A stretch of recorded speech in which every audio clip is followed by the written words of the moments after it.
The colony of New Eden was dying, and everyone knew it. Commander Lily Hart stood on the broken walls of Outpost Kestrel and watched the sky turn red with fire and smoke and death coming closer with every passing minute. She had 42 soldiers left and 3,000 scared people hiding in the bunkers below, and the enemy numbered in the millions.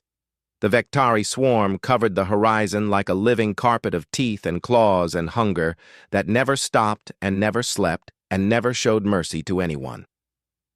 Private Nora Blake ran up to her with wide eyes and a shaking voice saying, "Commander, something else is coming, and the sensors are going crazy, and I do not know what it is." Lily looked up and saw the sky split open like a wound in reality itself. From that tear in space came something impossible and beautiful and terrifying all at once.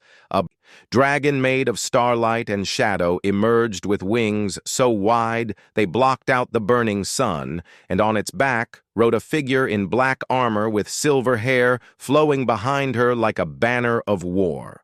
The rider was tall and graceful with pointed ears that marked her as something from human legends and myths and old stories told to children. She raised her sword, and the blade glowed with ancient power. Then she attacked Lily, watched with her mouth open as the elven woman and her dragon descended on the Vektari army like angels of death and destruction. The dragon breathed fire that burned hotter than any human weapon, and the elf moved through the enemy ranks like water through sand, cutting down hundreds with every swing of her glowing blade. In 11 minutes, it was over. 7 million Vektari lay dead and burning on the plains below, and the strange warrior had not even broken a sweat. The dragon landed before the gates of the outpost, and the ground shook under its massive weight, and Lily could see now that the creature was as big as a battleship, with scales that shifted between purple and black. The elf dismounted with smooth grace and walked toward the human defenders, and her violet eyes scanned them with cold calculation, like she was measuring them for coffins. "You are the leader here," she said, and her voice was beautiful but cold, like ice wrapped in silk. "Commander Lily Hart of the United Earth Colonial Forces." Lily replied, and her hand rested on her gun, even though she knew it would be useless against this being. "I am Vealithra of the Eternal Court," the elf said, "and this world now falls under my protection, and you will submit to my authority, or you will be removed." Behind her the dragon rumbled low in its chest, and Lily could feel the vibration in her bones. She should have been afraid, and every part of her brain screamed at her to kneel and beg and survive however she could. But Lily Hart had not become a commander by being afraid. She stepped forward instead. "With respect, Lady Vealithra," she said, "and this is our home, and we do not submit and we negotiate." The elf stared at her with those strange violet eyes, and something flickered in them, like surprise or curiosity, or maybe both. "You watched me destroy an army," Vealithra said slowly, "and you wish to negotiate." "That is what humans do," Lily replied. The dragon tilted its massive head and studied Lily with eyes that held intelligence older than human civilization. The silence stretched out long and heavy, and the other soldiers held their breath, waiting to see if their commander would die for her boldness. Then Vealithra did something unexpected. She smiled. It was small and cold, but it was real, and she sheathed her blade and looked at Lily with new interest. "Interesting," she said, "and very well human, and we will negotiate, and I find myself curious about your species." Lily let out a breath she did not know she was holding. The dragon settled down on the ground and closed its enormous eyes, and Lily realized it was going to stay. "What is your dragon called?" she asked. "His name is Azrinthos," Vealithra said, "and he has burned civilizations older than your recorded history, and he says you smell like courage and stupidity in equal measure." Lily laughed, despite herself, and the sound surprised everyone, including her. "I will take that as a compliment." She said. Vealithra studied her for another long moment, and something in her cold expression softened just slightly. "Perhaps you should." she said. "And now show me your settlement and tell me of these Vectari and why they hunt your people." Lily nodded and turned to lead the way, and she could feel the eyes of her soldiers on her back. They had been saved by a creature from legend, and now they had to figure out what that meant for their future. As they walked through the damaged streets of New Eden, Lily stole glances at the elf beside her and saw the weight of something ancient and sad. In those violet eyes, Velithra carried herself like a queen, but also like someone who had been alone for a very long time. And for reasons Lily could not explain, she wanted to know why. The war had brought them together. But something told her this was only the beginning of a much larger story. Behind them, Azrinthos opened one eye and watched the two women walk away, and if dragons could smile, this one did. 3 months passed since the elf queen claimed New Eden as her protectorate. The colonists had expected cruelty and harsh rules and demands for tribute, but instead they received something strange. They received silence and distance and a warrior who wanted nothing from them except to be left alone. Velithra spent her days training with her blade and her nights sitting on the cliffs overlooking the settlement, with only Azrinthos for company. Dr. May Okonkwo was the colony scientist who studied alien life, and she had been gathering information about their mysterious protector. "She has been fighting the Vectari for 600 years, May told Lily one evening, and they destroyed her entire world and killed everyone she ever loved. Lily felt something twist in her chest at those words. The Eternal Court was her civilization. May continued, and they were powerful and ancient and beautiful, and now they are all gone, and Velithra is the last of her kind. 600 years, Lily whispered, and that is a long time to be alone. May nodded, and her eyes were sad as she looked at the data on her screen. Azrinthos has been bonded to her since she was born, May explained, and they share a connection of the soul, and he feels what she feels, and she sees through his eyes, and when her world burned, he carried her through the flames to safety. Lily understood that kind of loss more than she wanted to admit. When Earth fell to the first Vectari attack, she had watched her homeworld crumble from the window of an evacuation ship, and that hollow feeling had never really gone away. She found herself walking to the cliffs that evening without really deciding to go. Velithra sat on the edge of the rock, with her legs dangling over the drop, and Azrinthos lay curled behind her like a mountain of scales and warmth. The elf did not turn when Lily approached, but she did not tell her to leave either. "You do not have to do this alone," Lily said as she sat down beside her. Velithra kept her eyes on the horizon where the two moons were rising. "I have fought alone for 6 centuries," she said, "and I require no assistance." "That is not what I meant," Lily replied. The wind blew cold across the cliffs and carried the sounds of the settlement below, where humans were rebuilding their lives. "My people called me the Unbreaking Blade," Velithra finally said, and her voice was soft now and tired in a way that 600 years of fighting would make anyone tired. "I was born to be a weapon," she continued, "and I was trained since I could walk to kill and destroy and protect, and when the Vectari came, I was the only one strong enough to survive." Her hands trembled slightly in her lap, and Lily noticed it even in the dim light. "I could not save them," Velithra whispered, "and not my mother and not my sisters and not my people. And I could only kill and keep killing for 600 years. Lily reached out and covered the elf hand with her own. Velithra went completely still, like a wild animal that had never been touched with kindness. "On Earth," Lily said softly, "and we had a saying that no one who fights alone wins the war, and you saved us, Velithra. So let us help you end this." For a long moment the elf stared at their joined hands, like she had never seen such a thing before. Then slowly and carefully, her fingers curled around Lily palm. They sat together in silence as the moons rose higher and as Rinthos rumbled contentedly behind them. Lily did not know what this meant or where it would lead, but she knew that something had changed between them. The ice around Veilithra Heart had cracked just a little, and Lily found herself wanting to see what was underneath.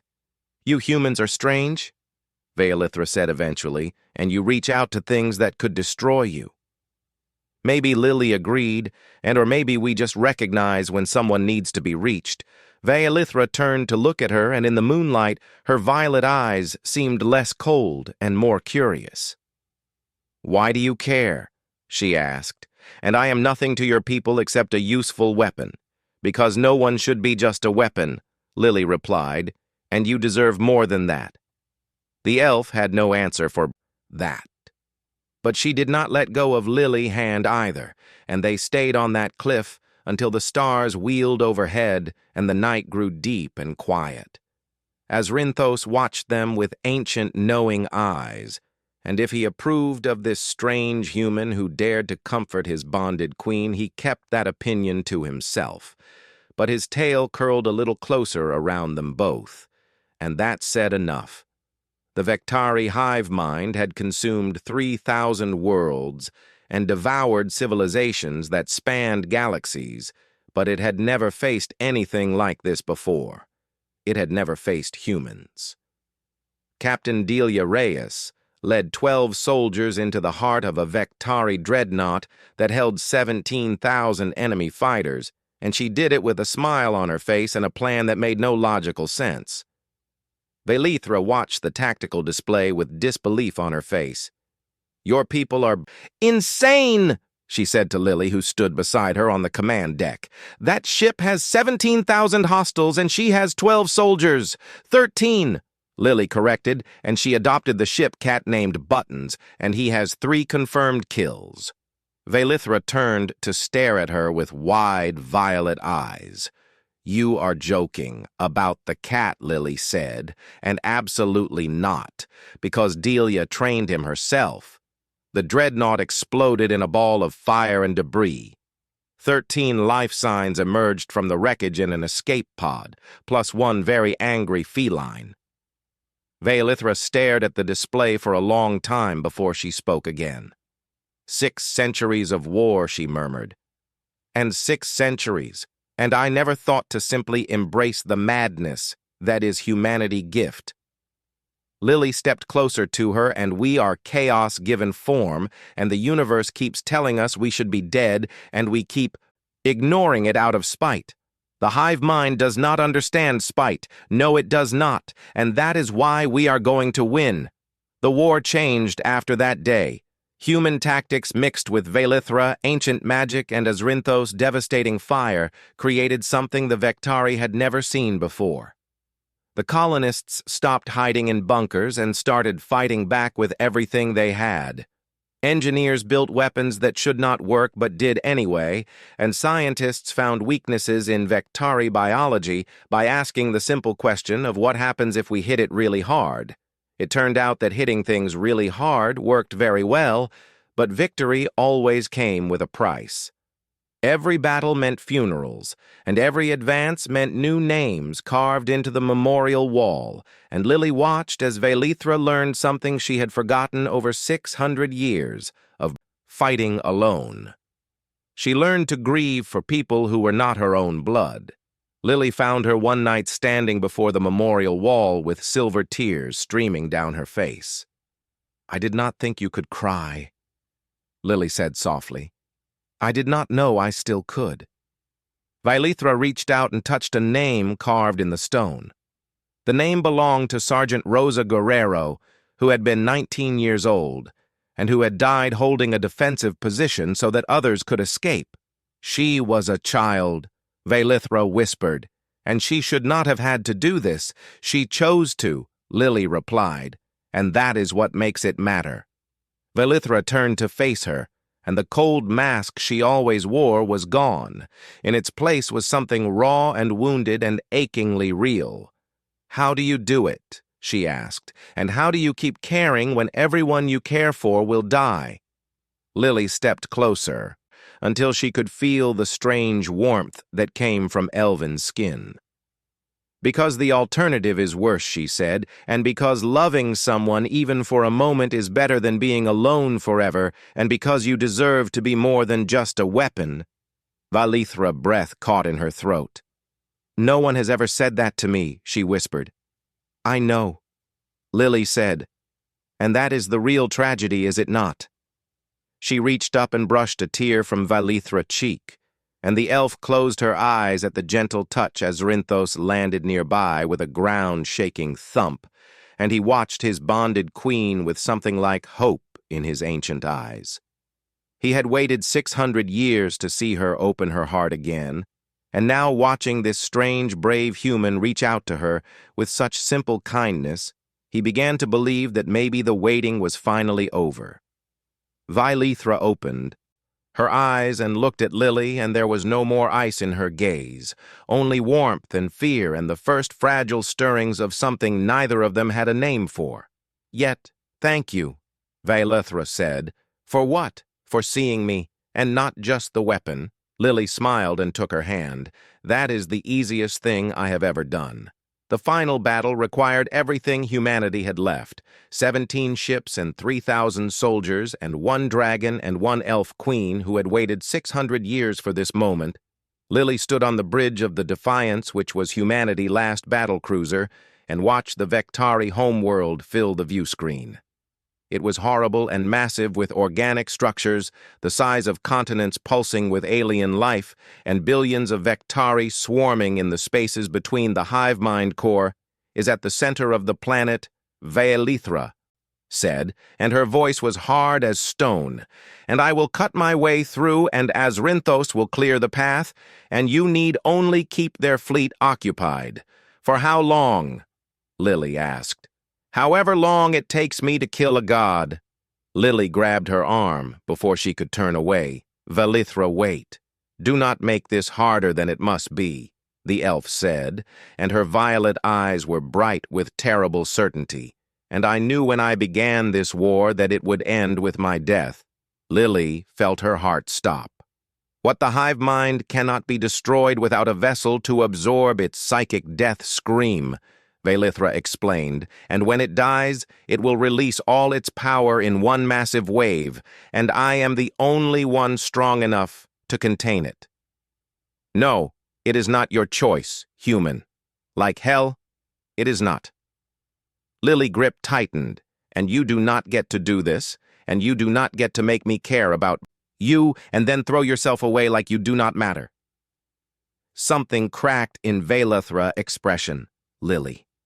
I did not expect this, she whispered. And I did not expect you, and I thought I would simply end quietly and alone as I have always been. Her voice dropped even lower. I did not expect to want to live. The battle alarm began to wail as Vektari interceptors launched by the thousands. Lily made a decision in that moment that would change everything. Then we find another way, she said, and humanity does not sacrifice our people when there is another option, and there is always another option. She pulled Valithra to the tactical station where Lieutenant Ivy Marchetti was working. The psychic backlash, Lily said, and can it be dispersed? Ivy looked up with desperate hope in her eyes. If we link enough minds together, she said, and human minds and we can distribute the load and no single person takes the full hit. Valithra stared at her. That would require thousands of volunteers and the pain would be unimaginable. We know, Lily said, and she activated the fleet-wide communication system. Attention all ships. And this is Commander Hart, and I need volunteers for a telepathic link that will probably feel like having your brain set on fire, and if we get enough people, we can end this war without losing our queen. Silence filled the channel. Then one by one the responses came, Defiance here and all hands volunteer.